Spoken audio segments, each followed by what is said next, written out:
اگلے دن ایک T V channel پر ایک مفتی صاحب نے ہم پر الزام لگایا کہ یہ نبی کی قبر کو روضۃ من ریاض الجنہ نہیں مانتے.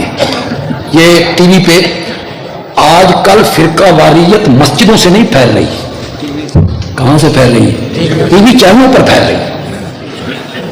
وہ شیعہ بریلوی دیوبندی الحدیث کو بلا کے نا کہتے ہیں لگ جاؤ ہوتا آپس میں.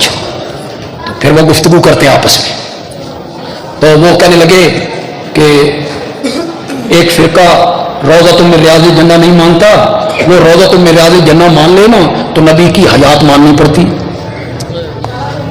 کہ جنت میں کوئی مردے ہوتے ہیں، اس لیے وہ جنت مانتا ہی نہیں. کون نہیں مانتا مفتی صاحب؟ کس نے آپ کو کہا ہے کہ اشاعت التوحید والے نہیں مانتے؟ اگر ہماری طرف اشارہ نہیں تھا تو وضاحت کرو آپ کا اشارہ کس طرف تھا؟ وضاحت کرو، جرأت کرو، سامنے آؤ. میں جماعت کا نمائندہ خطیب ہوں. 50 سال مجھے فن خطابت میں ہو چکے ہیں. سن میرا عقیدہ، میرا نبی اتنا اعلیٰ ہے، اولا ہے، افضل ہے، عظیم ہے، اکمل ہے، اجمل ہے، اشرف ہے کہ اپنے حجرے سے باہر نکل کے چلتے چلتے منبر تک آتا ہے. رب سارے راستے کو روضۃ من ریاض الجنہ بنا کے رکھ دیتا ہے. کون قائل نہیں ہے؟ دلیل یہ دینی کہ اگر جنت مانے تو پھر حیات ماننی پڑتی ہے کہ جنت میں تو مردے نہیں ہوتے. مفتی صاحب ایڈی بودی دلیل ہے، ایڈی بودی دلیل ہے کہ مکڑی دا جالا بھی اتنا بودا نہیں یعنی تسی دے رہے ہو. جنت ہے تو جنت میں مردے ہوتے ہیں. تو بندیالوی سوال کرتا ہے جنت میں موت آتی ہے؟ تو قائل نہیں ہے؟ کرنا انکار کر کے نبی پاک پر موت نہیں آئی، کر انکار. اس وقت جنت نہیں تھی. پھر حضرت سیدنا صدیق اکبر تشریف لائے، میرے پیارے پیغمبر کے چہرے پنروار سے کپڑا ہٹایا، نبی کے ماتھے کو چوما اور چوم کے کہا طبت حیا و میتا. یہ میتن کا لفظ حجرہ عائشہ میں کھڑے ہو کر سب سے پہلے کس نے کہا تھا؟ زور سے بولو یار، میں کوئی ریت کی دیوار پہ کھڑے ہو کے بات کر رہا ہوں؟ کوئی کم دی دلیل پہ لے آؤ، کوئی کم دی دلیل ہے جو لے آؤ.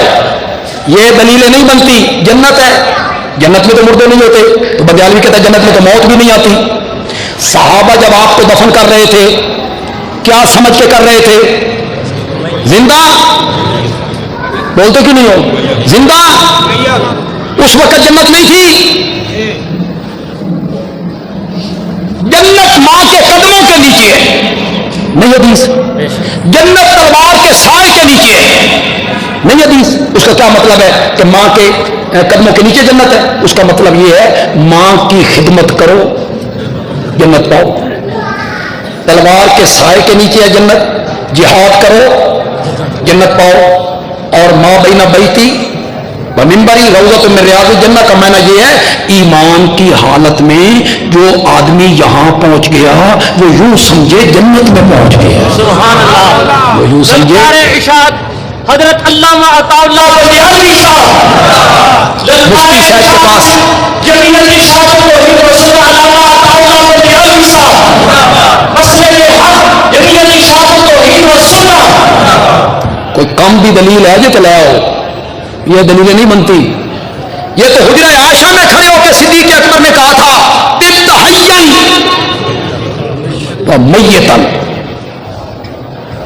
حضرت سید عنایت اللہ شاہ بخاری رحمۃ اللہ علیہ جب اس مسئلے کو بیان کرتے اور جلال میں آتے تو وہ کہتے تم جاؤ زازان کے ساتھ اور تم جاؤ محمد ابن مروان کے ساتھ، عنایت اللہ کو رہنے دو صدیق اکبر کے ساتھ رضی اللہ تعالی.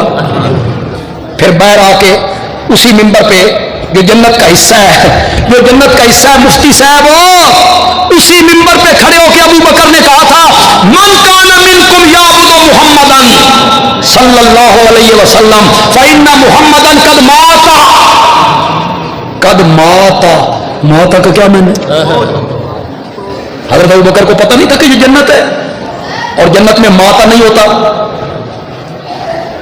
میں تو عظمت مصطفیٰ بیان کرنا چاہتا ہوں.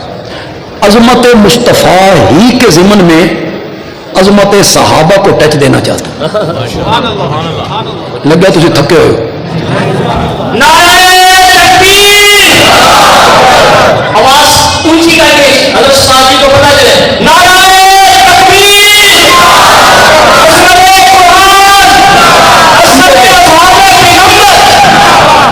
عظمت مصطفیٰ ہی کے ضمن میں عظمت صحابہ بیان کرنا چاہتا ہوں. لیکن آپ کی توجہ چاہوں سمجھ آ جائے تو کہنا بندیالوی اچھا جوڑ لگا گیا. کائنات کی اس عظیم ہستی کو رب نے مخاطب کر لیا لئن اشرکتا، اگر آپ نے بھی شرک کیا جو اتنا عظیم ہے، جو اتنا اعلیٰ ہے کہ جو آدمی کلمہ پڑھنے کے بعد ایک لمحہ کے لیے اس کے چہرے پر انوار کو دیکھ لیتا ہے، رب اس پر جہنم کی آگ کو حرام قرار دے دیتا ہے. مرانی اور